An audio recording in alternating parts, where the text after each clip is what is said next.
ਪਿਆਰੇ ਵਿਦਿਆਰਥੀਓ ਸਤਿ ਸ਼੍ਰੀ ਅਕਾਲ। ਸੋ Japji Infotech YouTube channel ਤੇ ਤੁਹਾਡਾ ਸਵਾਗਤ ਹੈ। ਸੋ ਜੇਕਰ ਤੁਹਾਨੂੰ ਇਹ ਵੀਡੀਓ ਵਧੀਆ ਲੱਗੇ ਤਾਂ ਇਸ ਚੈਨਲ ਨੂੰ ਲਾਈਕ ਸਬਸਕ੍ਰਾਈਬ ਤੇ ਸ਼ੇਅਰ ਕਰਨਾ ਨਾ ਭੁੱਲਿਓ। ਸੋ ਬੱਚਿਓ, ਜਿਵੇਂ ਕਿ ਤੁਸੀਂ ਜਾਣਦੇ ਹੋ ਕਿ ਸਾਲ 2021-22 ਸੈਸ਼ਨ ਸਟਾਰਟ ਹੋ ਚੁੱਕਿਆ ਹੈ। ਸੋ ਇਸ ਸੈਸ਼ਨ ਵਿੱਚ ਤੁਹਾਡੀ ਕੰਪਿਊਟਰ ਸਾਇੰਸ ਜਮਾਤ 6ਵੀਂ ਦੀ ਕੰਪਿਊਟਰ ਦੀ ਜਿਹੜੀ ਕਿਤਾਬ ਹੈ ਉਹ ਬਦਲ ਚੁੱਕੀ ਹੈ। ਤਾਂ ਅਸੀਂ ਹੁਣ ਨਵੇਂ ਸਿਲੇਬਸ ਦੇ ਮੁਤਾਬਕ ਇਸ ਵੀਡੀਓ ਨੂੰ ਬਣਾਇਆ ਹੈ। ਸੋ ਜ਼ਿਆਦਾ ਸਮਾਂ ਬਰਬਾਦ ਨਾ ਕਰਦੇ ਹੋਏ ਹੁਣ ਅਸੀਂ ਪਾਰਟ 1 ਕੰਪਿਊਟਰ ਨਾਲ ਜਾਣ ਪਛਾਣ ਸ਼ੁਰੂ ਕਰਦੇ ਹਾਂ। ਸੋ ਜੇਕਰ ਤੁਹਾਨੂੰ ਇਹ ਵੀਡੀਓ ਵਧੀਆ ਲੱਗੇ ਤਾਂ ਇਸ ਚੈਨਲ ਨੂੰ ਲਾਈਕ ਸਬਸਕ੍ਰਾਈਬ ਅਤੇ ਇਸ ਵੀਡੀਓ ਨੂੰ ਆਪਣੇ ਹੋਰ ਸਹਿਪਾਠੀਆਂ ਦੇ ਨਾਲ ਸ਼ੇਅਰ ਕਰਨਾ ਨਾ ਭੁੱਲਿਓ। ਸੋ ਇਸ ਪਾਰਟ ਦੇ ਵਿੱਚ ਸਭ ਤੋਂ ਪਹਿਲਾਂ ਅਸੀਂ ਇਸ ਪਾਰਟ ਦੇ ਉਦੇਸ਼ ਬਾਰੇ ਜਾਣ ਲੈਂਦੇ ਹਾਂ ਵੀ ਅਸੀਂ ਇਸ ਵੀਡੀਓ ਦੇ ਦੌਰਾਨ ਕੀ ਜਾਣਾਂਗੇ। ਜਿਸ ਵਿੱਚ ਸਾਡੇ ਕੋਲ ਪਹਿਲਾ ਟੌਪਿਕ ਹੈ ਕੰਪਿਊਟਰ ਨਾਲ ਜਾਣ ਪਛਾਣ। ਕੰਪਿਊਟਰ ਦੀ ਵਰਤੋਂ ਕਿਹੜੇ ਖੇਤਰਾਂ ਵਿੱਚ ਕੀਤੀ ਜਾਂਦੀ ਹੈ, ਕੰਪਿਊਟਰ ਦੇ ਪ੍ਰਯੋਗ ਖੇਤਰ ਕਿਹੜੇ ਹਨ, ਕੰਪਿਊਟਰ ਦੀਆਂ ਵਿਸ਼ੇਸ਼ਤਾਵਾਂ ਕੀ ਹਨ, ਪੋਰਟੇਬਲ ਕੰਪਿਊਟਿੰਗ ਉਪਕਰਨ ਕਿਹੜੇ ਹੁੰਦੇ ਹਨ, ਕੰਪਿਊਟਰ ਦੀਆਂ ਸੀਮਾਵਾਂ ਜਾਂ ਖਾਮੀਆਂ ਕੀ ਹਨ ਅਤੇ ਇਸ ਪਾਠ ਦਾ ਅਭਿਆਸ। ਤਾਂ ਸਭ ਤੋਂ ਪਹਿਲਾਂ ਅਸੀਂ ਜਾਣ ਲੈਂਦੇ ਹਾਂ ਕੰਪਿਊਟਰ ਨਾਲ ਜਾਣ ਪਛਾਣ। ਸੋ ਬੱਚਿਓ, ਜਿਵੇਂ ਕਿ ਤੁਸੀਂ ਜਾਣਦੇ ਹੋ ਕਿ ਅੱਜ ਕੱਲ੍ਹ ਕੰਪਿਊਟਰ ਹਰ ਜਗ੍ਹਾ 'ਤੇ ਜਿੱਥੇ ਵੀ ਅਸੀਂ ਦੇਖਦੇ ਹਾਂ, ਚਾਹੇ ਕੋਈ ਦਫ਼ਤਰ ਹੋਵੇ, ਚਾਹੇ ਕੋਈ ਕੰਮਕਾਜ ਥਾਂ ਹੋਵੇ, ਚਾਹੇ ਕੋਈ ਸਰਕਾਰੀ ਅਦਾਰਾ ਹੋਵੇ, ਹਰੇਕ ਜਗ੍ਹਾ ਕੰਪਿਊਟਰ ਦੀ ਜਿਹੜੀ ਵਰਤੋਂ ਹੈ ਉਹ ਕੀਤੀ ਜਾਂਦੀ ਹੈ। ਸੋ ਕੀ ਕਦੀ ਤੁਸੀਂ ਸੋਚਿਆ ਵੀ ਅੱਜ ਕੱਲ੍ਹ ਕੰਪਿਊਟਰ ਇੰਨਾ ਆਮ ਕਿਉਂ ਪ੍ਰਯੋਗ ਹੁੰਦਾ ਹੈ? ਤਾਂ ਇਸ ਪੂਰੇ ਪਾਠ ਦੇ ਵਿੱਚ ਅਸੀਂ ਇਹ ਜਾਣਾਂਗੇ ਵੀ ਕੰਪਿਊਟਰ ਹੈ ਕੀ ਹੈ ਅਤੇ ਇਸ ਨੂੰ ਹਰੇਕ ਜਗ੍ਹਾ ਕਿਉਂ ਵਰਤਿਆ ਜਾਂਦਾ ਹੈ। ਤਾਂ ਸਭ ਤੋਂ ਪਹਿਲਾਂ ਅਸੀਂ ਜਾਣ ਲੈਂਦੇ ਹਾਂ ਜਿਹੜਾ ਕੰਪਿਊਟਰ ਸ਼ਬਦ ਹੈ ਉਹ ਲਤੀਨੀ ਭਾਸ਼ਾ ਦੇ ਅੱਖਰ ਕੰਪਿਊਟ ਤੋਂ ਲਿਆ ਗਿਆ ਹੈ, ਜਿਸ ਦਾ ਅਰਥ ਹੁੰਦਾ ਹੈ ਗਣਨਾਵਾਂ ਕਰਨਾ। ਸੋ ਕੰਪਿਊਟਰ ਨੂੰ ਸ਼ੁਰੂਆਤ ਵਿੱਚ ਕੰਪਿਊਟਰ ਨੂੰ ਕੇਵਲ ਗਣਨਾਵਾਂ ਕਰਨ ਲਈ ਹੀ ਵਰਤਿਆ ਜਾਂਦਾ ਸੀ। ਸੋ ਇਲੈਕਟ੍ਰੋਨਿਕ ਦੇ ਖੇਤਰ ਵਿੱਚ ਵਿਕਾਸ ਹੋਣ ਦੇ ਨਾਲ ਨਾਲ ਇਸ ਦੀ ਵਰਤੋਂ ਹੁਣ ਹੋਰ ਵੀ ਕਈ ਕੰਮਾਂ ਲਈ ਕੀਤੀ ਜਾਂਦੀ ਹੈ। ਸੋ ਜਿਵੇਂ ਕਿ ਤੁਸੀਂ ਹੇਠਾਂ ਚਿੱਤਰ ਵੀ ਦੇਖ ਪਾ ਰਹੇ ਹੋ, ਇਸ ਵਿੱਚ ਇਸ ਫੋਟੋ ਦੇ ਵਿੱਚ ਤੁਹਾਨੂੰ ਕਾਫੀ ਸਾਰੇ ਜਿਹੜੇ ਕੰਪਿਊਟਰ ਦੇ ਉਪਕਰਨ ਹੈ ਉਹ ਦਿਖਾਈ ਦੇ ਰਹੇ ਹਨ। ਜਿਵੇਂ ਕਿ ਪਹਿਲੀ ਜਿਹੜੀ ਸਕਰੀਨ ਹੈ, ਸਕਰੀਨ ਜਿਸ ਦੇ ਉੱਪਰ ਮੋਨੀਟਰ ਦਰਸਾਇਆ ਗਿਆ ਹੈ, ਇਸ ਨੂੰ ਮੋਨੀਟਰ ਆਖਦੇ ਹਾਂ। ਮੋਨੀਟਰ ਦੇ ਨਾਲ ਜਿਹੜਾ ਤੁਸੀਂ ਬਾਕਸ ਦੇਖ ਪਾ ਰਹੇ ਹੋ, ਇਸ ਨੂੰ ਅਸੀਂ CPU ਕਹਿੰਦੇ ਹਾਂ। CPU ਦੇ ਨਾਲ ਜਿਹੜਾ ਯੰਤਰ ਹੈ ਉਸ ਨੂੰ ਅਸੀਂ ਪ੍ਰਿੰਟਰ ਆਖਦੇ ਹਾਂ। ਪ੍ਰਿੰਟਰ ਦੇ ਹੇਠਾਂ ਮਾਊਸ ਦੇ ਨਾਲ ਕੀਬੋਰਡ, ਮਾਊਸ ਤੇ ਕੀਬੋਰਡ ਦੋਵਾਂ ਦੀ ਵਰਤੋਂ ਕੰਪਿਊਟਰ ਨੂੰ ਹਦਾਇਤਾਂ ਦੇਣ ਲਈ ਕੀਤੀ ਜਾਂਦੀ ਹੈ। ਉਸ ਤੋਂ ਬਾਅਦ ਖੱਬੇ ਪਾਸੇ ਸਕੈਨਰ ਦੀ ਵਰਤੋਂ ਕਿਸੇ ਵੀ ਡਾਕੂਮੈਂਟ ਨੂੰ ਸਕੈਨ ਕਰਨ ਲਈ ਕੀਤੀ ਜਾਂਦੀ ਹੈ। ਸੋ ਅੱਗੇ ਹੁਣ ਅਸੀਂ ਕੰਪਿਊਟਰ ਸ਼ਬਦ ਬਾਰੇ ਜਾਣਾਂਗੇ। ਜਿਹੜਾ ਕੰਪਿਊਟਰ ਸ਼ਬਦ ਹੈ ਉਹ ਅੰਗਰੇਜ਼ੀ ਦੇ 8 ਅੱਖਰਾਂ ਤੋਂ ਮਿਲ ਕੇ ਬਣਿਆ ਹੈ, ਜੋ ਇਸ ਦੇ ਅਰਥ ਨੂੰ ਹੋਰ ਵੀ ਮਹੱਤਵਪੂਰਨ ਬਣਾ ਦਿੰਦੇ ਹਨ। ਜਿਵੇਂ ਕਿ ਪਹਿਲਾਂ ਸਾਡਾ ਕੰਪਿਊਟਰ ਦਾ ਲੈਟਰ ਹੈ C। ਤਾਂ C ਦਾ ਪੂਰਾ ਨਾਮ ਹੁੰਦਾ ਕਾਮਨਲੀ, O ਤੋਂ ਓਪਰੇਟਡ, M ਤੋਂ ਮਸ਼ੀਨ, P ਤੋਂ ਪਾਰਟੀਕੂਲਰਲੀ, U ਤੋਂ ਯੂਜ਼ਡ ਫੋਰ, T ਤੋਂ ਟੈਕਨੀਕਲ, E ਤੋਂ ਐਜੂਕੇਸ਼ਨ, R ਤੋਂ ਰਿਸਰਚ। ਸੋ ਇਸ ਦਾ ਪੂਰਾ ਨਾਮ ਬਣਿਆ ਸਾਡੇ ਕੋਲ commonly operated machine, particular, used for technical, education and research. ਮਤਲਬ ਇੱਕ ਐਸੀ ਮਸ਼ੀਨ ਜਿਸ ਦੀ ਵਰਤੋਂ ਕਿਸੇ ਤਕਨੀਕੀ, ਸਿੱਖਿਆ ਅਤੇ ਸ਼ੋਧ ਦੇ ਕੰਮਾਂ ਵਿੱਚ ਕੀਤੀ ਜਾਵੇ, ਉਸ ਨੂੰ ਕੰਪਿਊਟਰ ਕਹਿੰਦੇ ਹਨ। ਸੋ ਅੱਗੇ ਹੁਣ ਅਸੀਂ ਜਾਣਾਂਗੇ ਵੀ ਕੰਪਿਊਟਰ ਕੀ ਹੈ। ਸੋ ਕੰਪਿਊਟਰ ਇੱਕ ਬਿਜਲੀ ਨਾਲ ਚੱਲਣ ਵਾਲਾ ਉਪਕਰਨ ਹੈ। ਇਸ ਨੂੰ ਅਸੀਂ ਇਲੈਕਟ੍ਰੋਨਿਕ ਯੰਤਰ ਵੀ ਆਖਦੇ ਹਾਂ, ਜਿਸ ਨੂੰ ਸੂਚਨਾ ਨਾਲ ਕੰਮ ਕਰਨ ਲਈ ਡਿਜ਼ਾਈਨ ਕੀਤਾ ਗਿਆ ਹੈ। ਇਹ ਯੂਜ਼ਰ ਤੋਂ ਇਨਪੁਟ ਦੇ ਰੂਪ ਵਿੱਚ ਡਾਟਾ ਅਤੇ ਹਦਾਇਤਾਂ ਪ੍ਰਾਪਤ ਹੈ ਅਤੇ ਇਹਨਾਂ ਹਦਾਇਤਾਂ ਦੀ ਪਾਲਣਾ ਕਰਦਾ ਹੈ। ਸੋ ਡਾਟੇ ਉੱਪਰ ਹਦਾਇਤਾਂ ਦੀ ਇਸ ਪਾਲਣਾ ਨੂੰ ਪ੍ਰੋਸੈਸਿੰਗ ਕਿਹਾ ਜਾਂਦਾ ਹੈ। ਉਸ ਤੋਂ ਬਾਅਦ ਸਾਡੇ ਕੋਲ ਹੈ ਪ੍ਰੋਸੈਸਿੰਗ ਹੋਣ ਤੋਂ ਬਾਅਦ ਤਿਆਰ ਕੀਤਾ ਗਿਆ ਨਤੀਜਾ ਯੂਜ਼ਰ ਨੂੰ ਆਉਟਪੁੱਟ ਦੇ ਤੌਰ 'ਤੇ ਦਿੱਤਾ ਜਾਂਦਾ ਹੈ। ਸੋ ਇਸ ਆਉਟਪੁੱਟ ਨੂੰ ਜਾਂ ਇਸ ਨਤੀਜੇ ਨੂੰ ਅਸੀਂ ਆਪਣੇ ਭਵਿੱਖ ਲਈ ਕੰਪਿਊਟਰ ਦੇ ਵਿੱਚ ਸੇਵ ਕਰਕੇ ਵੀ ਰੱਖ ਸਕਦੇ ਹਾਂ। ਸੋ ਜਿਵੇਂ ਕਿ ਹੁਣ ਤੱਕ ਤੁਸੀਂ ਜਾਣਿਆ, ਕੰਪਿਊਟਰ ਦੇ 3 ਕੰਮ ਹੁੰਦੇ ਹਨ। ਯੂਜ਼ਰ ਤੋਂ ਇਨਪੁਟ ਲੈਣਾ, ਇਨਪੁਟ ਡਾਟੇ ਜਾਂ ਹਦਾਇਤ ਦੇ ਰੂਪ ਵਿੱਚ ਹੁੰਦੀ ਹੈ। ਜਦੋਂ ਉਸ ਇਨਪੁਟ ਜਾਂ ਹਦਾਇਤ ਨੂੰ ਕੰਪਿਊਟਰ ਤੱਕ ਭੇਜ ਦਿੱਤਾ ਜਾਂਦਾ ਹੈ ਤਾਂ ਉਹ ਫਿਰ ਡਿਸਾਈਡ ਕਰਦਾ ਹੈ ਕਿ ਉਸ ਡਾਟੇ ਜਾਂ ਹਦਾਇਤਾਂ ਨਾਲ ਕੀ ਕਰਨਾ ਹੈ, ਤਾਂ ਉਹ ਉਸਦੀ ਪਾਲਣਾ ਕਰਦੇ ਹੋਏ ਉਸ ਨੂੰ ਪ੍ਰੋਸੈਸ ਕਰਦਾ ਹੈ ਤੇ ਉਸ ਨੂੰ ਅਸੀਂ ਪ੍ਰੋਸੈਸਿੰਗ ਆਖਦੇ ਹਾਂ। ਪ੍ਰੋਸੈਸਿੰਗ ਹੋਣ ਤੋਂ ਬਾਅਦ ਜੋ ਸਾਡੇ ਕੋਲ ਨਤੀਜਾ ਆਉਂਦਾ ਹੈ ਤਾਂ ਉਸ ਨੂੰ ਅਸੀਂ ਆਊਟਪੁੱਟ ਕਹਿੰਦੇ ਹਾਂ, ਅਤੇ ਇਸ ਆਊਟਪੁੱਟ ਜਾਂ ਇਸ ਨਤੀਜੇ ਨੂੰ ਅਸੀਂ ਕੰਪਿਊਟਰ ਦੀ ਯਾਦਦਾਸ਼ਤ ਵਿੱਚ ਭਵਿੱਖ ਲਈ ਵਰਤੋਂ ਲਈ ਇਸ ਨੂੰ ਸੇਵ ਵੀ ਕਰਕੇ ਰੱਖ ਸਕਦੇ ਹਾਂ। ਸੋ ਅੱਗੇ ਸਾਡੇ ਕੋਲ ਹੈ ਕੰਪਿਊਟਰ ਦੇ 4 ਜਿਹੜੇ ਮੁੱਖ ਥੰਮ ਨੇ ਉਹ ਕਿਹੜੇ ਹਨ। ਸੋ ਪਹਿਲਾ ਸਾਡੇ ਕੋਲ ਹੈ ਇਨਪੁਟ। ਸੋ ਕੰਪਿਊਟਰ ਨੂੰ ਭੇਜੀ ਜਾਣ ਵਾਲੀ ਕਮਾਂਡ ਜਾਂ ਡਾਟਾ ਨੂੰ ਇਨਪੁਟ ਕਿਹਾ ਜਾਂਦਾ ਹੈ। ਸੋ ਜਿਵੇਂ ਕਿ ਤੁਸੀਂ ਖੱਬੇ ਪਾਸੇ ਦੇਖ ਪਾ ਰਹੇ ਹੋ, ਇਨਪੁਟ ਅਸੀਂ ਕਿਹੜੇ ਯੰਤਰਾਂ ਰਾਹੀਂ ਦੇ ਸਕਦੇ ਹਾਂ। Mouse, keyboard, scanner, joystick, mic, webcam. ਤਾਂ ਇਹ ਸਾਡੇ ਕੋਲ ਸਾਰੇ ਕੀ ਹੈ, ਇਨਪੁਟ ਯੰਤਰ ਹੈ ਜਿਨ੍ਹਾਂ ਰਾਹੀਂ ਅਸੀਂ ਕੰਪਿਊਟਰ ਤੱਕ ਕੋਈ ਵੀ ਕਮਾਂਡ ਜਾਂ ਡਾਟਾ ਪਹੁੰਚਾ ਸਕਦੇ ਹਾਂ। ਦੂਸਰਾ ਸਾਡੇ ਕੋਲ ਹੈ ਪ੍ਰੋਸੈਸਿੰਗ। ਸੋ ਕੰਪਿਊਟਰ ਵੱਲੋਂ ਹਾਰਡਵੇਅਰ ਅਤੇ ਸੌਫਟਵੇਅਰ ਦੀ ਸਹਾਇਤਾ ਨਾਲ ਕੀਤੀ ਜਾਣ ਵਾਲੀ ਪ੍ਰੋਸੈਸਿੰਗ, ਜਿਸ ਦੇ ਕਰਕੇ ਨਤੀਜਾ ਪ੍ਰਾਪਤ ਹੁੰਦਾ ਹੈ, ਉਸ ਪ੍ਰਕਿਰਿਆ ਨੂੰ ਪ੍ਰੋਸੈਸਿੰਗ ਕਿਹਾ ਜਾਂਦਾ ਹੈ। ਸੋ ਜਿਵੇਂ ਕਿ ਦੇਖ ਪਾ ਰਹੇ ਹੋ, ਪ੍ਰੋਸੈਸਿੰਗ ਕੌਣ ਕਰਦਾ ਹੈ? ਪ੍ਰੋਸੈਸਿੰਗ CPU ਜਾਂ ਪ੍ਰੋਸੈਸਰ ਜਿਸ ਨੂੰ ਅਸੀਂ ਕੰਪਿਊਟਰ ਦਾ ਦਿਮਾਗ ਕਹਿੰਦੇ ਹਾਂ। ਸੋ ਪ੍ਰੋਸੈਸਰ ਰਾਹੀਂ ਜਿਹੜੀ ਪ੍ਰੋਸੈਸਿੰਗ ਦੀ ਪ੍ਰਕਿਰਿਆ ਹੈ ਉਹ ਕੀਤੀ ਜਾਂਦੀ ਹੈ। ਉਸ ਤੋਂ ਬਾਅਦ ਕੰਪਿਊਟਰ ਦਾ ਤੀਸਰਾ ਥੰਮ ਹੈ ਆਊਟਪੁੱਟ। ਸੋ ਕੰਪਿਊਟਰ ਵੱਲੋਂ ਪ੍ਰਾਪਤ ਪਰਿਣਾਮ ਨੂੰ ਆਊਟਪੁੱਟ ਜਾਂ ਨਤੀਜਾ ਕਿਹਾ ਜਾਂਦਾ ਹੈ। ਸੋ ਇਹ ਆਊਟਪੁੱਟ ਸਾਨੂੰ ਕਿੱਥੇ ਨਜ਼ਰ ਆਉਂਦੀ ਹੈ? ਜਿਵੇਂ ਕਿ ਤੁਸੀਂ ਸੱਜੇ ਪਾਸੇ ਆਊਟਪੁੱਟ ਦੇਖ ਪਾ ਰਹੇ ਹੋ, ਮੋਨੀਟਰ ਜਿਹੜੀ ਸਕਰੀਨ ਹੈ ਉਸ ਦੇ ਉੱਪਰ ਅਸੀਂ ਨਤੀਜਾ ਜਾਂ ਆਊਟਪੁੱਟ ਦੇ ਸਕਦੇ ਹਾਂ। ਉਸ ਤੋਂ ਇਲਾਵਾ ਪ੍ਰਿੰਟਰ, ਜਦੋਂ ਅਸੀਂ ਇਸ ਪ੍ਰਾਪਤ ਨਤੀਜੇ ਨੂੰ ਪੇਪਰ ਦੇ ਉੱਤੇ ਛਾਪ ਦਿੰਦੇ ਹਾਂ ਪ੍ਰਿੰਟਰ ਦੀ ਮਦਦ ਨਾਲ, ਤਾਂ ਉਹ ਸਾਡੇ ਕੋਲ ਇੱਕ ਆਊਟਪੁੱਟ ਬਣ ਜਾਂਦੀ ਹੈ। ਤਾਂ ਉਸ ਤੋਂ ਬਾਅਦ ਸਾਡੇ ਕੋਲ ਇਸ ਦਾ ਚੌਥਾ ਥੰਮ ਹੈ ਸਟੋਰੇਜ।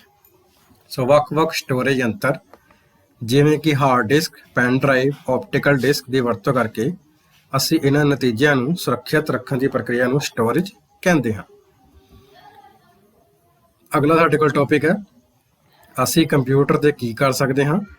ਸਭ ਤੋਂ ਪਹਿਲਾਂ ਸਾਡੇ ਕੋਲ ਹੈ ਗਣਿਤਿਕ ਗਣਨਾਵਾਂ ਕਰਵਾ ਸਕਦੇ ਹਾਂ। ਸੋ ਕਿਸੇ ਤਰ੍ਹਾਂ ਦੀ ਵੀ ਕੋਈ ਵੀ ਗਣਨਾਵਾਂ ਹੈ ਉਹਨਾਂ ਨੂੰ ਕਰਵਾਉਣ ਲਈ ਅਸੀਂ ਕੰਪਿਊਟਰ ਦੀ ਵਰਤੋਂ ਕਰਦੇ ਹਾਂ।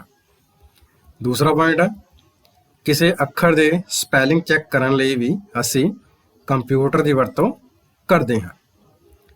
ਤੀਸਰਾ ਹੈ ਅਸੀਂ ਕੰਪਿਊਟਰ ਦੀ ਵਰਤੋਂ ਕਰਕੇ ਅਸੀਂ ਡਰਾਇੰਗ ਵੀ ਬਣਾ ਸਕਦੇ ਹਾਂ, ਜਾਂ ਵਧੀਆ ਜਾਂ ਆਕਰਸ਼ਕ ਜਿਹੜੀ ਚਿੱਤਰਕਾਰੀ ਬਣਾਉਣ ਲਈ ਵੀ ਅਸੀਂ ਕੰਪਿਊਟਰ ਦੀ ਵਰਤੋਂ ਕਰਦੇ ਹਾਂ।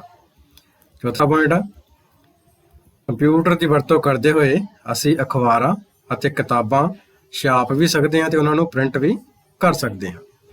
ਪੰਜਵਾਂ ਪੁਆਇੰਟ ਹੈ ਕੰਪਿਊਟਰ ਦੀ ਵਰਤੋਂ ਕਰਦੇ ਹੋਏ ਅਸੀਂ ਵੱਖ-ਵੱਖ ਤਰ੍ਹਾਂ ਦੀਆਂ ਜਿਹੜੀਆਂ ਗੇਮਾਂ ਹੈ ਉਸ ਨੂੰ ਖੇਡਣ ਲਈ ਵੀ ਅਸੀਂ ਇਸ ਦੀ ਵਰਤੋਂ ਕਰਦੇ ਹਾਂ। ਛੇਵਾਂ ਪੁਆਇੰਟ ਹੈ ਅਸੀਂ ਕੰਪਿਊਟਰ ਦੀ ਵਰਤੋਂ ਕਰਦੇ ਹੋਏ ਇਸ ਵਿੱਚ ਗਾਣੇ ਸੁਣ ਸਕਦੇ ਹਾਂ, ਫਿਲਮਾਂ ਵੇਖ ਸਕਦੇ ਹਾਂ। ਜਿਵੇਂ ਕਿ ਤੁਸੀਂ ਸਕਰੀਨ 'ਤੇ ਦੇਖ ਪਾ ਰਹੇ ਹੋ, YouTube ਦੇ ਰਾਹੀਂ ਅਸੀਂ ਕੋਈ ਕੰਟੈਂਟ, ਕੋਈ ਵੀਡੀਓ, ਕੋਈ ਮੂਵੀਜ਼ ਵਗੈਰਾ ਵੀ ਵੇਖ ਸਕਦੇ ਹਾਂ। ਸੱਤਵਾਂ ਪੁਆਇੰਟ ਹੈ ਰੇਲਵੇ, ਬੱਸਾਂ ਅਤੇ ਹਵਾਈ ਜਹਾਜ਼ ਵਿੱਚ ਸਫ਼ਰ ਕਰਨ ਤੋਂ ਪਹਿਲਾਂ ਆਪਣੀਆਂ ਸੀਟਾਂ ਰਾਖਵੀਂ ਕਰਵਾਉਣ ਲਈ ਵੀ ਅਸੀਂ ਕੰਪਿਊਟਰ ਦੀ ਵਰਤੋਂ ਕਰਦੇ ਹਾਂ।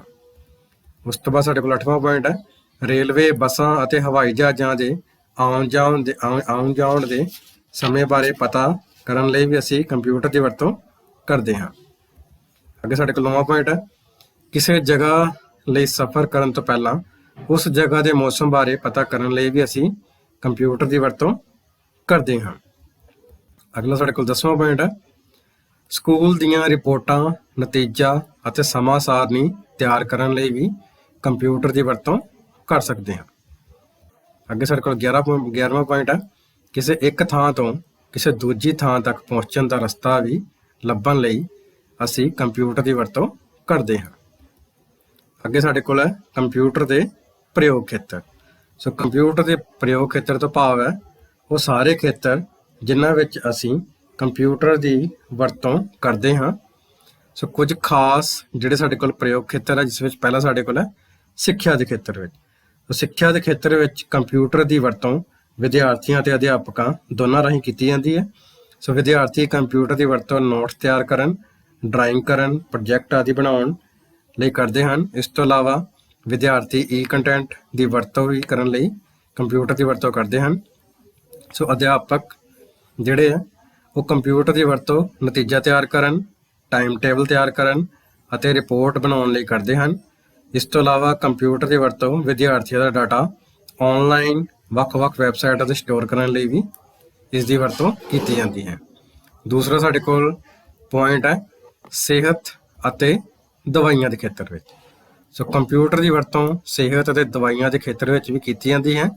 ਸਿਹਤ ਦੇ ਖੇਤਰ ਵਿੱਚ ਕਿਸੇ ਮਰੀਜ਼ ਦਾ ਆਨਲਾਈਨ ਜਿਹੜਾ ਰਿਕਾਰਡ ਹੈ ਉਹ ਰੱਖਣ ਲਈ ਕੰਪਿਊਟਰ ਦੀ ਵਰਤੋਂ ਕੀਤੀ ਜਾਂਦੀ ਹੈ। ਉਸ ਦਾ ਰੋਜ਼ ਦਾ ਜਿਹੜਾ ਸਟੇਟਸ ਹੈ ਉਸ ਨੂੰ ਕੰਪਿਊਟਰ ਵਿੱਚ ਦਰਜ ਕੀਤਾ ਜਾਂਦਾ ਹੈ। ਜਿਵੇਂ ਜਿਵੇਂ ਉਸਦੀ ਰਿਕਵਰੀ ਹੁੰਦੀ ਹੈ ਤਾਂ ਸਾਰੀਆਂ ਚੀਜ਼ਾਂ ਨੂੰ ਰਿਕਾਰਡ ਕਰਨ ਲਈ ਕੰਪਿਊਟਰ ਦੀ ਵਰਤੋਂ ਕੀਤੀ ਜਾਂਦੀ ਹੈ।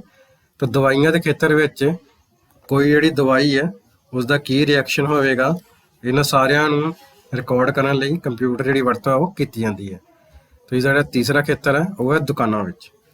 ਸੋ ਦੁਕਾਨਾਂ ਵਿੱਚ ਕੰਪਿਊਟਰ ਦੀ ਵਰਤੋਂ, ਜਿਵੇਂ ਕਿ ਅਸੀਂ ਜਾਣਦੇ ਹਾਂ ਦੁਕਾਨ ਇੱਕ ਸਧਾਰਨ ਕੰਮ ਕਾਜ ਵਾਲੀ ਥਾਂ ਹੈ ਜਿੱਥੇ ਅਸੀਂ ਕੰਪਿਊਟਰ ਦੀ ਵਰਤੋਂ ਦੇਖ ਸਕਦੇ ਹਾਂ। ਦੁਕਾਨਦਾਰ ਨੂੰ ਹਰ ਸਮੇਂ ਆਪਣੀ ਦੁਕਾਨ ਵਿੱਚ ਮੌਜੂਦ ਸਮਾਨ ਦਾ ਲੇਖਾ ਜੋਖਾ ਰੱਖਣਾ ਜ਼ਰੂਰੀ ਹੁੰਦਾ ਹੈ। ਇਸ ਨਾਲ ਉਸ ਨੂੰ ਦੁਕਾਨ ਵਿੱਚੋਂ ਵੇਚੇ ਜਾ ਚੁੱਕੇ ਸਮਾਨ ਅਤੇ ਹੋਰ ਸਮਾਨ ਮੰਗਾਉਣ ਸੰਬੰਧੀ ਆਰਡਰ ਦੇਣ ਵਿੱਚ ਮਦਦ ਮਿਲਦੀ ਹੈ। ਇਹ ਕੰਮ ਕੰਪਿਊਟਰ ਦੀ ਵਰਤੋਂ ਨਾਲ ਪਹਿਲਾਂ ਬਹੁਤ ਹੀ ਸੌਖਾ ਸੀ, ਪਰੰਤੂ ਹੁਣ ਹਰੇਕ ਵਿੱਚ ਜਾਣ ਵਾਲੀ ਵਸਤੂ ਦਾ ਰਿਕਾਰਡ ਕੰਪਿਊਟਰ ਵਿੱਚ ਸਟੋਰ ਕੀਤਾ ਜਾਂਦਾ ਹੈ। ਉਸ ਤੋਂ ਬਾਅਦ ਸਾਡੇ ਕੋਲ ਅਗਲਾ ਖੇਤਰ ਹੈ ਵਪਾਰ ਵਿੱਚ। ਸੋ ਵਪਾਰ ਵਿੱਚ ਕੰਪਿਊਟਰ ਦੀ ਵਰਤੋਂ ਵੱਖ-ਵੱਖ ਜਿਹੜੇ ਕੰਪਨੀਆਂ ਨੇ ਜਿਨ੍ਹਾਂ ਨਾਲ ਤੁਹਾਡਾ ਮੇਲ ਜੋਲ ਹੈ ਤਾਂ ਉਹਨਾਂ ਬਾਰੇ ਜੋ ਵੀ ਰਿਕਾਰਡ ਹੈ ਉਹ ਸਾਰਾ ਰਿਕਾਰਡ ਰੱਖਣ ਲਈ ਵਪਾਰ ਵਿੱਚ ਕੰਪਿਊਟਰ ਦੀ ਵਰਤੋਂ ਕੀਤੀ ਜਾਂਦੀ ਹੈ।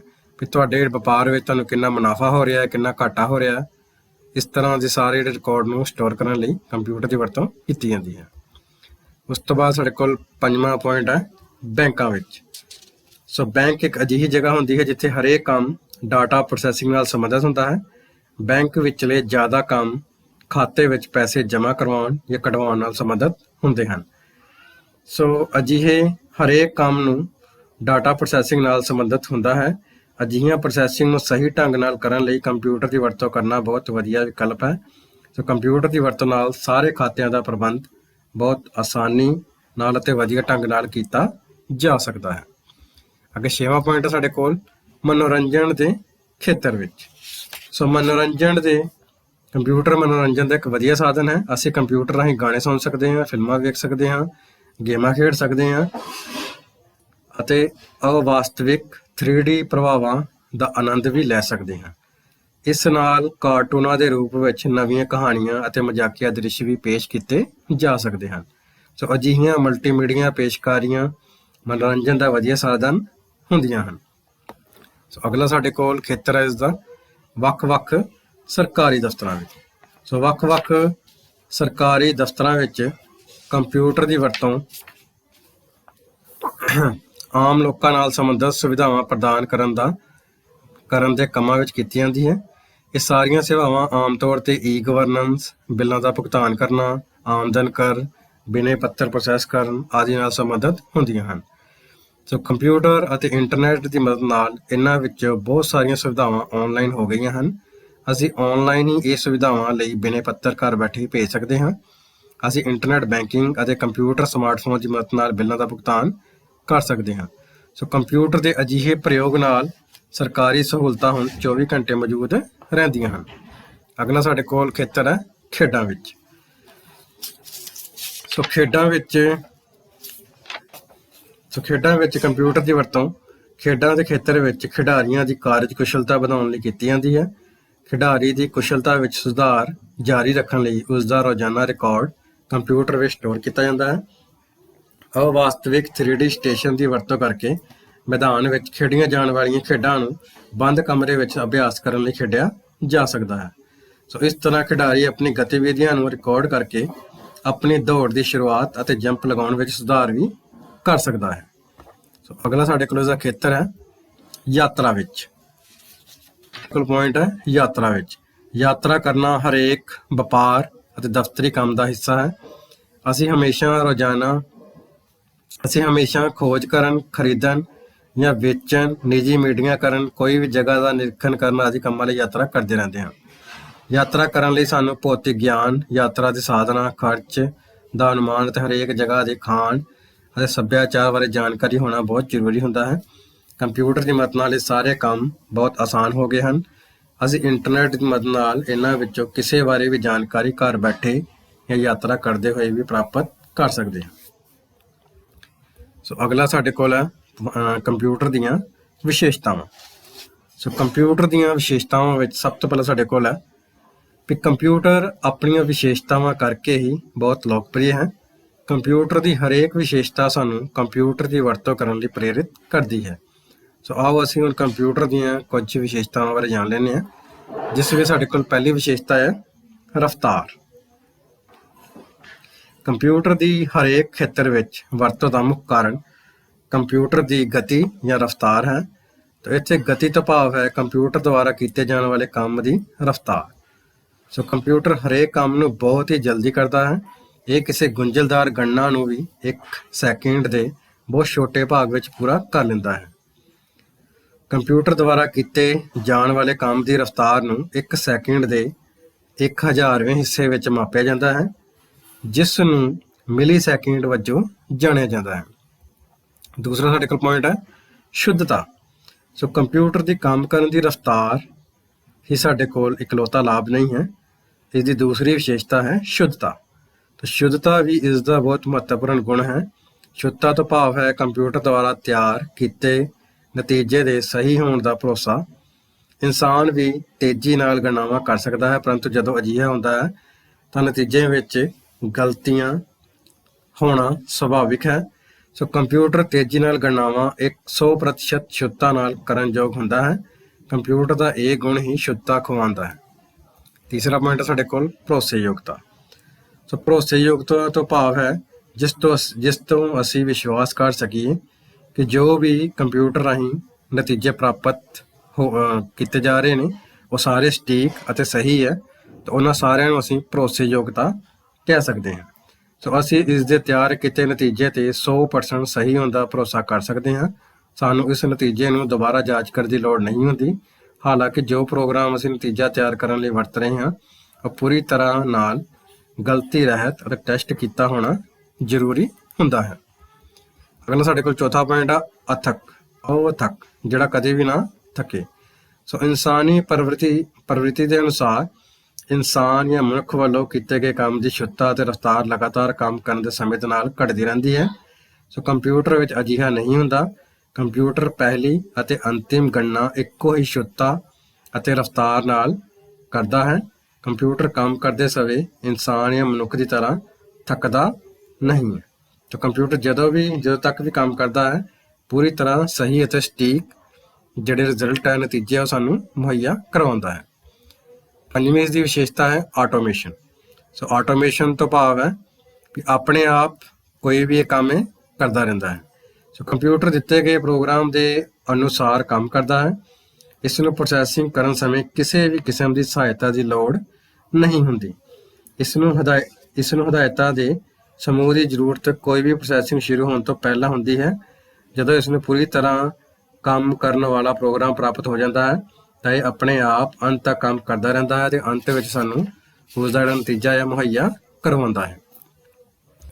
ਅਗਲੀ ਇਸ ਦੀ ਵਿਸ਼ੇਸ਼ਤਾ ਹੈ ਭੰਡਾਰਨ, ਜਿਸ ਨੂੰ ਆਪਾਂ ਸਟੋਰੇਜ ਵੀ ਕਹਿੰਦੇ ਹਾਂ। ਸੋ ਕੰਪਿਊਟਰ ਦੀ ਸਟੋਰੇਜ ਸਮਰੱਥਾ ਬਹੁਤ ਜ਼ਿਆਦਾ ਹੁੰਦੀ ਹੈ। ਹਰੇਕ ਕੰਪਿਊਟਰ ਵਿੱਚ ਇੱਕ ਹਾਰਡ ਡਿਸਕ ਲੱਗੀ ਹੁੰਦੀ ਹੈ।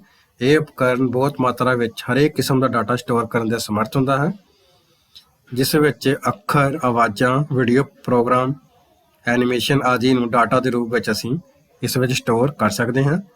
ਅਸੀਂ ਬਹੁਤ ਆਸਾਨੀ ਨਾਲ ਆਪਣਾ ਸਟੋਰ ਕੀਤਾ ਡਾਟਾ ਲੱਭ ਸਕਦੇ ਹਾਂ ਅਤੇ ਪ੍ਰਾਪਤ ਕਰ ਸਕਦੇ ਹਾਂ। ਤੇ ਹਾਰਡ ਡਿਸਕ ਵਿੱਚ ਜਿਹੜਾ ਡਾਟਾ ਆ ਬਹੁਤ ਲੰਬੇ ਸਮੇਂ ਤੱਕ ਸੁਰੱਖਿਅਤ ਰੱਖਿਆ ਜਾ ਸਕਦਾ ਹੈ। ਸੋ ਅੱਗੇ ਸਾਡੇ ਕੋਲ ਹੈ ਪੋਰਟੇਬਲ ਕੰਪਿਊਟਿੰਗ ਉਪਕਰਨ ਕੀ ਹੁੰਦੇ ਹਨ। ਸੋ ਪੋਰਟੇਬਲ ਕੰਪਿਊਟਿੰਗ ਉਪਕਰਨ ਉਹ ਉਪਕਰਨ ਹਨ ਜੋ ਡਾਟਾ ਨੂੰ ਪ੍ਰੋਸੈਸ ਕਰਦੇ ਹਨ ਅਤੇ ਆਸਾਨੀ ਨਾਲ ਇਹਨਾਂ ਨੂੰ ਇੱਕ ਥਾਂ ਤੋਂ ਦੂਜੀ ਥਾਂ ਤੱਕ ਲਿਜਾਇਆ ਜਾ ਸਕਦਾ ਹੈ। ਸੋ ਅਜਿਹੇ ਸਾਰੇ ਉਪਕਰਨ ਹੋ ਸਕਦੇ ਹਨ ਜਿਨ੍ਹਾਂ ਵਿੱਚ ਸਾਡੇ ਕੋਲ ਪਹਿਲਾ ਹੈ ਮੋਬਾਈਲ ਜਾਂ ਸਮਾਰਟਫੋਨ। ਸੋ ਮੋਬਾਈਲ ਜਾਂ ਸਮਾਰਟਫੋਨ ਇੱਕ ਆਮ ਪੋਰਟੇਬਲ ਉਪਕਰਨ ਹੈ ਜੋ ਕਿ ਬਹੁਤ ਜ਼ਿਆਦਾ ਵਰਤੋਂ ਵਿੱਚ ਆਉਂਦਾ ਹੈ। ਸੋ ਮੋਬਾਈਲ ਹੱਥ ਵਿੱਚ ਫੜ ਕੇ ਚਲਾਉਣ ਵਾਲਾ ਉਪਕਰਨ ਹੈ ਜੋ ਕਿ ਫੋਨ ਕਰਨ ਅਤੇ ਡਾਟਾ ਨੂੰ ਡਿਜੀਟਲ ਰੂਪ ਵਿੱਚ ਪ੍ਰੋਸੈਸ ਕਰਨ ਲਈ ਪ੍ਰਯੋਗ ਹੁੰਦਾ ਹੈ। ਸੋ ਸਮਾਰਟਫੋਨ ਕੈਮਰੇ ਅਤੇ ਵਧੇਰੇ ਡਾਟਾ ਸਟੋਰੇਜ ਦੀ ਸੁਵਿਧਾ ਪ੍ਰਦਾਨ ਕਰਦੇ ਹਨ।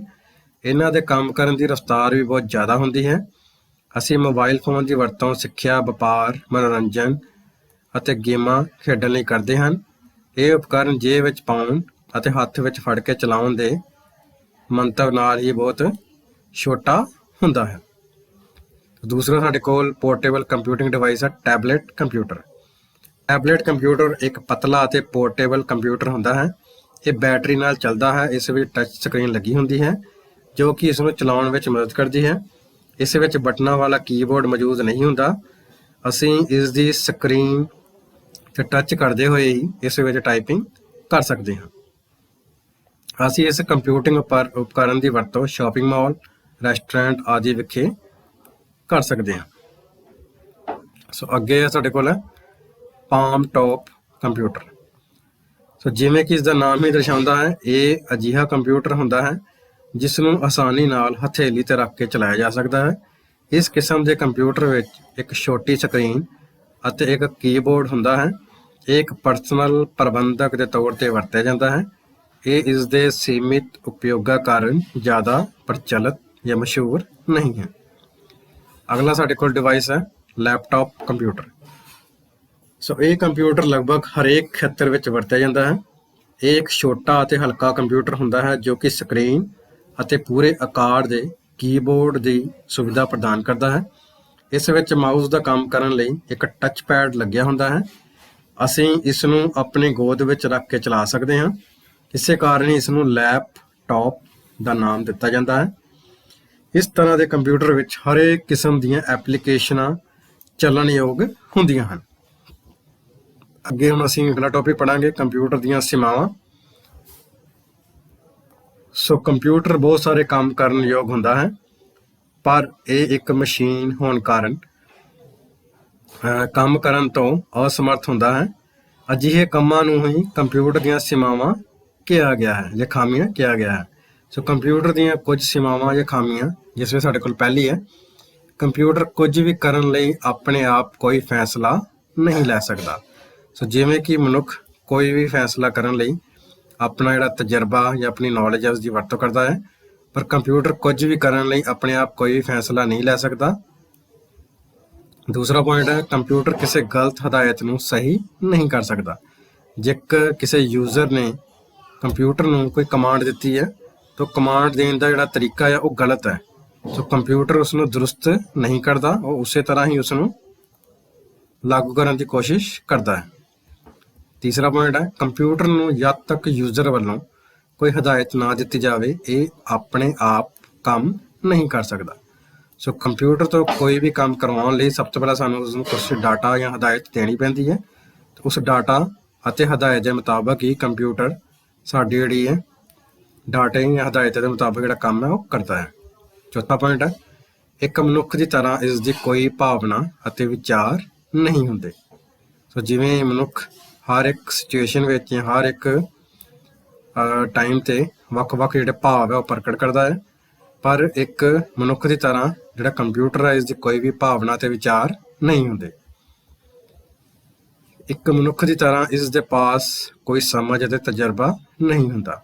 ਜਿਵੇਂ ਕਿ ਮਨੁੱਖ ਕਿਸੇ ਵੀ ਕੰਮ ਨੂੰ ਕਰਨ ਲਈ ਆਪਣੀ ਸਮਝ ਜਾਂ ਆਪਣਾ ਜਿਹੜਾ ਐਕਸਪੀਰੀਅੰਸ ਜਾਂ ਤਜਰਬਾ ਉਸ ਦੀ ਵਰਤੋਂ ਕਰਦਾ ਹੈ, ਪਰ ਕੰਪਿਊਟਰ ਦੇ ਕੋਲ ਆਪਣੀ ਕੋਈ ਵੀ ਸਮਝ ਜਾਂ ਤਜਰਬਾ ਨਹੀਂ ਹੁੰਦਾ। ਅਸੀਂ ਉਸਨੂੰ ਜੋ ਕੰਮ ਕਹਿੰਦੇ ਹਾਂ ਉਸ ਨੂੰ ਆਪਣੀ ਯਾਦਾਸ਼ਤ ਵਿੱਚ ਲੱਭਣ ਤੋਂ ਬਾਅਦ ਵੀ ਉਸਨੂੰ ਕਿਸ ਤਰ੍ਹਾਂ ਕਰਨਾ ਹੈ ਉਸ ਢੰਗ ਨਾਲ ਹੀ ਉਸ ਨੂੰ ਕਰਦਾ ਹੈ।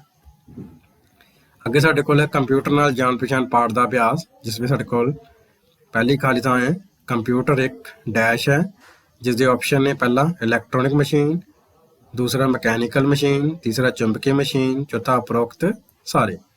ਸਾਡੇ ਕੋਲ ਸਹੀ ਉੱਤਰ ਹੈ ਕੰਪਿਊਟਰ ਇੱਕ ਇਲੈਕਟ੍ਰੋਨਿਕ ਮਸ਼ੀਨ ਹੈ। ਦੂਸਰਾ ਸਾਡੇ ਕੋਲ ਹੈ ਕੰਪਿਊਟਰ ਡੈਸ਼ ਕਰ ਸਕਦਾ ਹੈ। ਸਾਡੇ ਕੋਲ ਜੋ ਆਪਸ਼ਨ ਹੈ ਗਣਨਾਵਾਂ, ਡਾਟਾ ਅਤੇ ਹਦਾਇਤਾਂ ਪ੍ਰਾਪਤ, ਤੀਸਰਾ ਹੈ ਸਟੋਰ, ਚੌਥਾ ਹੈ ਉਪਰੋਕਤ ਸਾਰੇ। ਸੋ ਕੰਪਿਊਟਰ ਗਣਨਾਵਾਂ, ਡਾਟਾ ਅਤੇ ਹਦਾਇਤਾਂ ਪ੍ਰਾਪਤ ਅਤੇ ਸਟੋਰ ਕਰ ਸਕਦਾ ਹੈ। ਤਾਂ ਸਾਡੇ ਕੋਲ ਸਹੀ ਉੱਤਰ ਹੈ ਉਪਰੋਕਤ ਸਾਰੇ। ਤੀਸਰਾ ਸਾਡੇ ਕੋਲ ਪੁਆਇੰਟ ਹੈ ਕੰਪਿਊਟਰ ਆਪਣੇ ਕੰਮ ਬਹੁਤ ਡੈਸ਼ ਨਾਲ ਕਰਦਾ ਹੈ।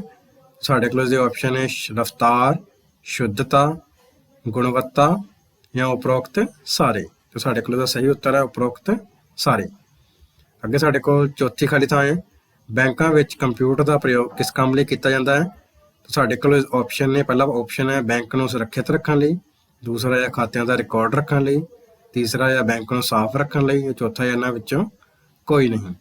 ਸਾਡੇ ਕੋਲ ਦਾ ਸਹੀ ਉੱਤਰ ਹੈ ਬੈਂਕਾਂ ਵਿੱਚ ਕੰਪਿਊਟਰ ਦਾ ਪ੍ਰਯੋਗ ਖਾਤਿਆਂ ਦਾ ਰਿਕਾਰਡ ਰੱਖਣ ਲਈ ਕੀਤਾ ਜਾਂਦਾ ਹੈ। ਪੰਜਵੇਂ ਸਾਡੇ ਕੋਲ ਪੁਆਇੰਟ ਹੈ ਕੰਪਿਊਟਰ ਦੁਆਰਾ ਕਿਸੇ ਵੀ ਕੰਮ ਨੂੰ ਕਰਨ ਲਈ ਲਗਾਏ ਗਏ ਸਮੇਂ ਨੂੰ ਕਿਸ ਇਕਾਈ ਨਾਲ ਮਾਪਿਆ ਜਾਂਦਾ ਹੈ।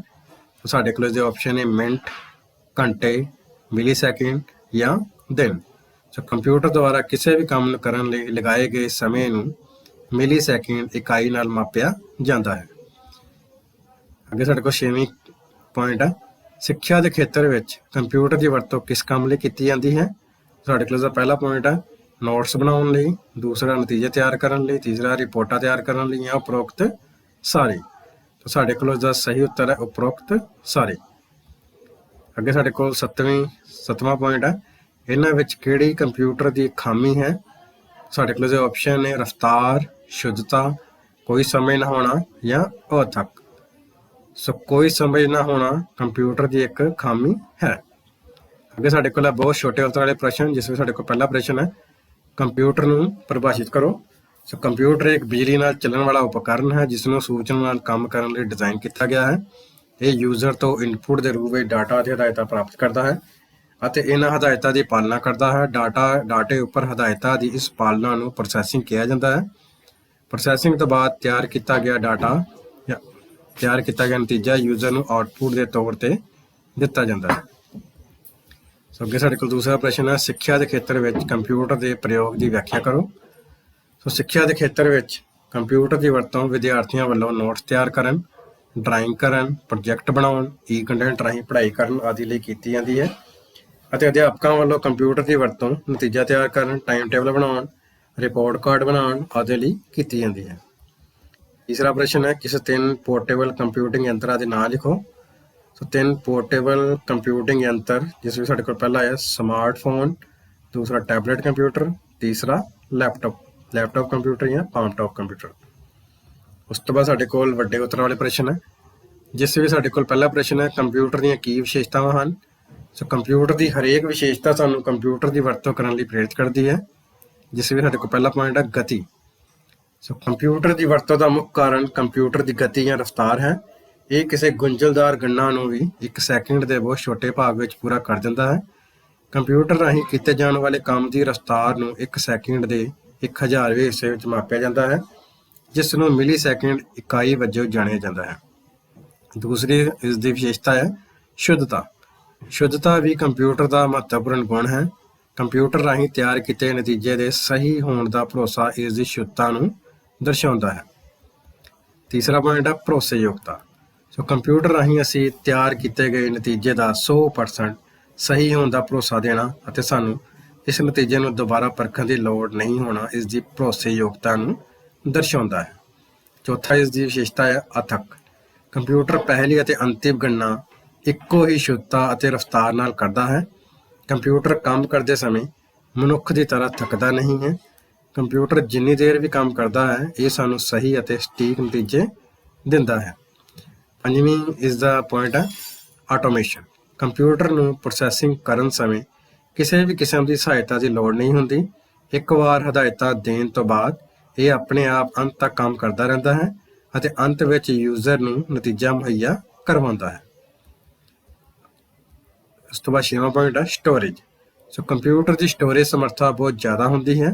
ਹਰੇਕ ਕੰਪਿਊਟਰ ਵਿੱਚ ਇੱਕ ਹਾਰਡ ਡਿਸਕ ਉਪਕਰਨ ਲੱਗਾ ਹੁੰਦਾ ਹੈ ਜੋ ਕਿ ਹਰੇਕ ਕਿਸਮ ਦਾ ਡਾਟਾ ਸਟੋਰ ਕਰਨ ਦੇ ਸਮਰੱਥ ਹੁੰਦਾ ਹੈ। ਇਸ ਵਿੱਚ ਅਸੀਂ ਅੱਖਰ, ਆਵਾਜ਼ਾਂ, ਵੀਡੀਓ, ਪ੍ਰੋਗਰਾਮ, ਐਨੀਮੇਸ਼ਨ ਆਦਿ ਨੂੰ ਡਾਟਾ ਦੇ ਰੂਪ ਵਿੱਚ ਸਟੋਰ ਕਰ ਸਕਦੇ ਹਾਂ। ਅੱਗੇ ਸਾਡੇ ਕੋਲ ਦੂਸਰਾ ਪ੍ਰਸ਼ਨ ਹੈ ਕੰਪਿਊਟਰ ਦੇ ਕੋਈ 5 ਪ੍ਰਯੋਗ ਖੇਤਰਾਂ ਦੀ ਵਿਆਖਿਆ ਕਰੋ। ਸੋ ਕੰਪਿਊਟਰ ਦੇ ਪ੍ਰਯੋਗ ਖੇਤਰਾਂ ਤੋਂ ਭਾਵ ਹੈ ਉਹ ਸਾਰੇ ਖੇਤਰ ਜਿਨ੍ਹਾਂ ਵਿੱਚ ਕੰਪਿਊਟਰ ਦੀ ਵਰਤੋਂ ਕੀਤੀ ਜਾਂਦੀ ਹੈ। ਜਿਸ ਵਿੱਚ ਸਾਡੇ ਕੋਲ ਪਹਿਲਾ ਖੇਤਰ ਹੈ ਸਿੱਖਿਆ। ਸਿੱਖਿਆ ਦੇ ਖੇਤਰ ਵਿੱਚ ਕੰਪਿਊਟਰ ਦੀ ਵਰਤੋਂ ਵਿਦਿਆਰਥੀਆਂ ਵੱਲੋਂ ਨੋਟਸ ਤਿਆਰ ਕਰਨ, ਡਰਾਇੰਗ ਕਰਨ, ਪ੍ਰੋਜੈਕਟ ਬਣਾਉਣ, ਈ-ਕੰਟੈਂਟ ਰਾਹੀਂ ਪੜ੍ਹਾਈ ਕਰਨ ਆਦਿ ਲਈ ਕੀਤੀ ਜਾਂਦੀ ਹੈ ਅਤੇ ਅਧਿਆਪਕਾਂ ਵੱਲੋਂ ਕੰਪਿਊਟਰ ਦੀ ਵਰਤੋਂ ਨਤੀਜਾ ਤਿਆਰ ਕਰਨ, ਟਾਈਮ ਟੇਬਲ ਬਣਾਉਣ, ਰਿਪੋਰਟ ਕਾਰਡ ਬਣਾਉਣ ਆਦਿ ਲਈ ਕੀਤੀ ਜਾਂਦੀ ਹੈ। ਦੂਸਰਾ ਖੇਤਰ ਹੈ ਮਨੋਰੰਜਨ। ਸੋ ਕੰਪਿਊਟਰ ਮਨੋਰੰਜਨ ਦਾ ਇੱਕ ਵਧੀਆ ਸਾਧਨ ਹੈ। ਅਸੀਂ ਕੰਪਿਊਟਰ ਰਾਹੀਂ ਗਾਣੇ ਸੁਣ ਸਕਦੇ ਹਾਂ, ਫਿਲਮਾਂ ਦੇਖ ਸਕਦੇ ਹਾਂ, ਗੇਮਾਂ ਖੇਡ ਸਕਦੇ ਹਾਂ, ਅਵਾਸਤਵਿਕ 3D ਪ੍ਰਭਾਵਾਂ ਦਾ ਆਨੰਦ ਲੈ ਸਕਦੇ ਹਾਂ, ਕਾਰਟੂਨਾਂ ਦੇ ਰੂਪ ਵਿੱਚ ਨਵੀਆਂ ਕਹਾਣੀਆਂ ਅਤੇ ਮਜ਼ਾਕੀਆ ਦ੍ਰਿਸ਼ ਵੀ ਪੇਸ਼ ਕਰ ਸਕਦੇ ਹਾਂ।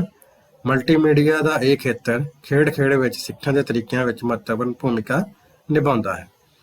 ਸੋ ਤੀਸਰਾ ਇਸਦਾ ਖੇਤਰ ਹੈ ਖੇਡਾਂ। ਸੋ ਕੰਪਿਊਟਰ ਦੀ ਵਰਤੋਂ ਖੇਡਾਂ ਦੇ ਖੇਤਰ ਵਿੱਚ ਖਿਡਾਰੀਆਂ ਦੀ ਕਾਰਜਕੁਸ਼ਲਤਾ ਵਧਾਉਣ ਲਈ ਕੀਤਾ ਜਾਂਦਾ ਹੈ।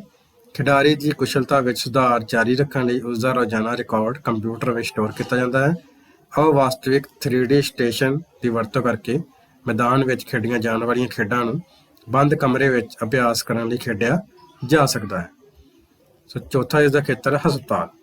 ਹਸਪਤਾਲਾਂ ਵਿੱਚ ਮਰੀਜ਼ ਦਾ ਰਿਕਾਰਡ ਕੰਪਿਊਟਰ ਵਿੱਚ ਦਰਜ ਕਰਕੇ ਰੱਖਿਆ ਜਾਂਦਾ ਹੈ। ਇਸ ਨਾਲ ਮਰੀਜ਼ ਦੀ ਸਿਹਤ ਸੰਬੰਧੀ ਦੇਖ ਰੇਖ ਆਸਾਨੀ ਨਾਲ ਹੋ ਸਕਦੀ ਹੈ। ਮਰੀਜ਼ ਦੀਆਂ ਚੱਲ ਰਹੀਆਂ ਦਵਾਈਆਂ ਦਾ ਹਿਸਾਬ ਅਤੇ ਹਰੇਕ ਦਵਾਈ ਦਾ ਮਰੀਜ਼ ਦੀ ਸਿਹਤ 'ਤੇ ਹੋਣ ਵਾਲਾ ਪ੍ਰਭਾਵ ਆਸਾਨੀ ਨਾਲ ਰੱਖਿਆ ਜਾ ਸਕਦਾ ਹੈ। ਸੋ ਕੰਪਿਊਟਰ ਦੀ ਵਰਤੋਂ ਲੈਬੋਰਟਰੀ ਵਿੱਚ ਗੁੰਝਲਦਾਰ ਟੈਸਟ ਕਰਨ ਲਈ ਵੀ ਕੀਤੀ ਜਾਂਦੀ ਹੈ। ਸੋ ਪੰਜਵਾਂ ਇਸਦਾ ਖੇਤਰ ਹੈ ਬੈਂਕਾਂ ਵਿੱਚ। ਸੋ ਬੈਂਕ ਇੱਕ ਅਜਿਹੀ ਜਗ੍ਹਾ ਹੈ ਜਿੱਥੇ ਬੈਂਕ ਵਿਚਲੇ ਜ਼ਿਆਦਾ ਕੰਮ ਖਾਤੇ ਵਿੱਚੋਂ ਪੈਸੇ ਜਮ੍ਹਾਂ ਕਰਵਾਉਣ ਅਤੇ ਕਢਵਾਉਣ ਨਾਲ ਸੰਬੰਧਿਤ ਹੁੰਦੇ ਹਨ।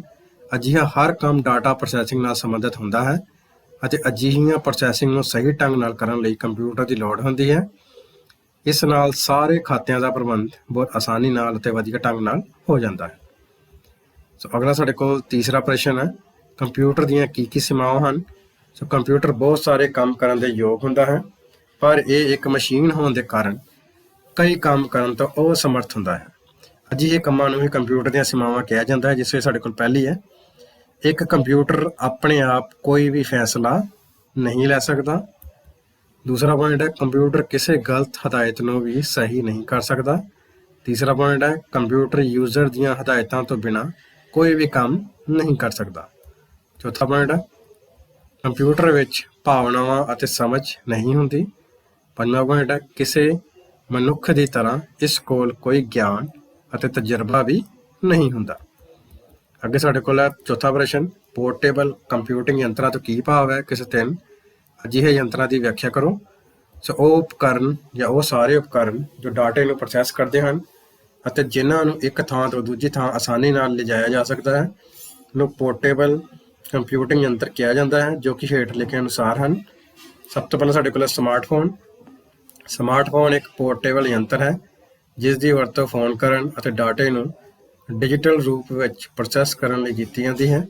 ਸਮਾਰਟਫੋਨ ਸਾਨੂੰ ਕੈਮਰੇ ਅਤੇ ਵਧੇਰੇ ਡਾਟਾ ਸਟੋਰੇਜ ਦੀ ਸੁਵਿਧਾ ਦਿੰਦੇ ਹਨ। ਸਮਾਰਟਫੋਨ ਦੀ ਵਰਤੋਂ ਸਿੱਖਿਆ, ਵਪਾਰ, ਮਨੋਰੰਜਨ ਅਤੇ ਗੇਮਾਂ ਖੇਡਣ ਲਈ ਕੀਤੀ ਜਾਂਦੀ ਹੈ। ਦੂਸਰਾ ਇਸਦਾ ਯੰਤਰ ਹੈ ਟੈਬਲੇਟ ਕੰਪਿਊਟਰ। ਟੈਬਲੇਟ ਕੰਪਿਊਟਰ ਇੱਕ ਪਤਲਾ ਅਤੇ ਪੋਰਟੇਬਲ ਕੰਪਿਊਟਰ ਹੁੰਦਾ ਹੈ। ਇਹ ਬੈਟਰੀ ਨਾਲ ਚੱਲਦਾ ਹੈ ਅਤੇ ਇਸ ਵਿੱਚ ਟੱਚ ਸਕਰੀਨ ਲੱਗੀ ਹੁੰਦੀ ਹੈ ਜੋ ਇਸ ਨੂੰ ਵਰਤਣ ਵਿੱਚ ਮਦਦ ਕਰਦੀ ਹੈ। ਟੈਬਲੇਟ ਵਿੱਚ ਅਸੀਂ ਬਿਨਾਂ ਕੀਬੋਰਡ ਤੋਂ ਲਿਖ ਸਕਦੇ ਹਾਂ। ਤੀਸਰਾ ਪੋਰਟੇਬਲ ਕੰਪਿਊਟਰ ਹੈ ਪਾਮ ਟੌਪ ਕੰਪਿਊਟਰ। ਸੋ ਪਾਮ ਟੌਪ ਕੰਪਿਊਟਰ ਇੱਕ ਅਜਿਹਾ ਕੰਪਿਊਟਰ ਹੁੰਦਾ ਹੈ ਜਿਸ ਨੂੰ ਆਸਾਨੀ ਨਾਲ ਹਥੇਲੀ 'ਤੇ ਰੱਖ ਕੇ ਚਲਾਇਆ ਜਾ ਸਕਦਾ ਹੈ। ਇਸ ਕਿਸਮ ਦੇ ਕੰਪਿਊਟਰ ਵਿੱਚ ਇੱਕ ਛੋਟੀ ਸਕਰੀਨ ਅਤੇ ਇੱਕ ਕੀਬੋਰਡ ਮੌਜੂਦ ਹੁੰਦਾ ਹੈ। ਇਹ ਇਸ ਦੇ ਸੀਮਿਤ ਉਪਯੋਗਾਂ ਕਾਰਨ ਜ਼ਿਆਦਾ ਮਸ਼ਹੂਰ ਨਹੀਂ ਹੈ। ਸੋ ਅੱਗੇ ਸਾਡੇ ਕੋਲ ਪੰਜਵਾਂ ਪ੍ਰਸ਼ਨ ਹੈ, ਕੰਪਿਊਟਰ ਦੀ ਵਰਤੋਂ ਬਾਰੇ ਦੱਸੋ। ਸੋ ਕੰਪਿਊਟਰ ਦੀ ਵਰਤੋਂ ਨਿਮਨਲਿਖਿਤ ਕੰਮਾਂ ਲਈ ਕੀਤੀ ਜਾਂਦੀ ਹੈ, ਜਿਸ ਵਿੱਚ ਸਾਡੇ ਕੋਲ ਪਹਿਲਾ ਹੈ, ਕੰਪਿਊਟਰ ਦੀ ਵਰਤੋਂ ਗਣਿਤਕ ਗਣਨਾਵਾਂ ਕਰਨ ਲਈ ਕੀਤੀ ਜਾਂਦੀ ਹੈ। ਕੰਪਿਊਟਰ ਦੀ ਵਰਤੋਂ ਖੇਡਣ ਵਾਸਤੇ ਕੀਤੀ ਜਾਂਦੀ ਹੈ। ਕੰਪਿਊਟਰ ਦੀ ਵਰਤੋਂ ਚਿੱਤਰਕਾਰੀ ਕਰਨ ਲਈ ਕੀਤੀ ਜਾਂਦੀ ਹੈ। ਚੌਥਾ ਪੁਆਇੰਟ ਹੈ, ਕੰਪਿਊਟਰ ਦੀ ਵਰਤੋਂ ਕਰਕੇ ਅਸੀਂ ਗਾਣੇ ਸੁਣ ਅਤੇ ਫਿਲਮਾਂ ਵੇਖ ਸਕਦੇ ਹਾਂ। ਪੰਜਵਾਂ ਪੁਆਇੰਟ ਹੈ, ਕੰਪਿਊਟਰ ਦੀ ਵਰਤੋਂ ਕਿਤਾਬਾਂ ਅਤੇ ਅਖਬਾਰਾਂ ਤਿਆਰ ਅਤੇ ਛਾਪਣ ਲਈ ਕਰ ਸਕਦੇ ਹਾਂ। ਛੇਵਾਂ ਪੁਆਇੰਟ ਹੈ, ਕੰਪਿਊਟਰ ਦੀ ਮਦਦ ਨਾਲ ਟ੍ਰੇਨਾਂ, ਬੱਸਾਂ ਅਤੇ ਹਵਾਈ ਜਹਾਜ਼ਾਂ ਦੀਆਂ ਟਿਕਟਾਂ ਰਾਖਵੀਆਂ ਕਰ ਸਕਦੇ ਹਾਂ। ਸੱਤਵਾਂ ਪੁਆਇੰਟ ਹੈ, ਕੰਪਿਊਟਰ ਦੀ ਮਦਦ ਨਾਲ ਟ੍ਰੇਨਾਂ, ਬੱਸਾਂ ਅਤੇ ਹਵਾਈ ਜਹਾਜ਼ਾਂ ਦੇ ਆਉਣ ਜਾਣ ਦੀ ਜਿਹੜੀ ਸਮਾਂ ਸਾਰਣੀ ਹੈ ਉਹ ਵੀ ਵੇਖ ਸਕਦੇ ਹਾਂ। ਅੱਠਵਾਂ ਪੁਆਇੰਟ ਹੈ, ਕੰਪਿਊਟਰ ਦੀ ਮਦਦ ਨਾਲ ਕਿਸੇ ਵੀ ਥਾਂ 'ਤੇ ਜਾਣ ਤੋਂ ਪਹਿਲਾਂ ਉਸ ਥਾਂ ਦੇ ਮੌਸਮ ਦੀ ਜਾਣਕਾਰੀ ਪਤਾ ਕਰ ਸਕਦੇ ਹਾਂ। ਸੋ ਕੰਪਿਊਟਰ ਦੀ ਮਦਦ ਨਾਲ ਵਿਦਿਆਰਥੀਆਂ ਦੇ ਨਤੀਜੇ, ਟਾਈਮ ਟੇਬਲ, ਰਿਪੋਰਟਾਂ ਤਿਆਰ ਕਰ ਸਕਦੇ ਹਾਂ। ਕੰਪਿਊਟਰ ਵਿੱਚ ਅਸੀਂ ਜ਼ਰੂਰੀ ਡਾਟਾ ਭਵਿੱਖ ਲਈ ਸੇਵ ਵੀ ਕਰਕੇ ਰੱਖ ਸਕਦੇ ਹਾਂ। ਸੋ ਵਿਦਿਆਰਥੀਓ, ਜੇਕਰ ਤੁਹਾਨੂੰ ਇਹ ਵੀਡੀਓ ਵਧੀਆ ਲੱਗੀ ਤਾਂ ਇਸ ਚੈਨਲ ਨੂੰ ਲਾਈਕ, ਸਬਸਕ੍ਰਾਈਬ ਅਤੇ ਸ਼ੇਅਰ ਕਰਨਾ ਨਾ ਭੁੱਲਿਓ, ਤਾਂ ਕਿ ਤੁਹਾਨੂੰ ਇਸੇ ਤਰ੍ਹਾਂ ਹੀ ਹੋਰ ਵੀ ਆਉਣ ਵਾਲੀਆਂ ਵੀਡੀਓ ਦੀ ਨੋਟੀਫਿਕੇਸ਼ਨ ਮਿਲਦੀ ਰਹੇ। ਧੰਨਵਾਦ।